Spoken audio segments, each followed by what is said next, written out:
Shape up your world. Hey kids, ever looked around and noticed all the amazing shapes? I'm Ms. Ria, and today we're going on a shape adventure. Get ready to see the world in a whole new way.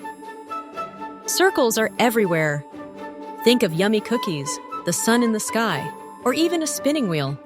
They're round and have no corners, making them super fun to draw. Can you find something circular in your room? Maybe a plate or a clock? Circles are simple but so important. Squares are like building blocks. They have 4 sides, all the same length, and 4 corners. Think of a window or a checkerboard. Squares are strong and steady. They help us build amazing things, from houses to towers. Triangles are pointy and cool.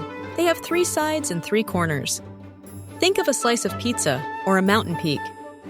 Triangles can point up, down, or sideways. They add a little bit of excitement to everything. Now it's your turn. Go on a shape hunt around your house or outside. See how many circles, squares, and triangles you can find. Share your shape discoveries with your friends and family. Learning about shapes is so much fun. So, keep exploring and keep learning. Don't forget to subscribe to our channel for more fun learning adventures. And tell us in the comments, what's your favorite shape and why?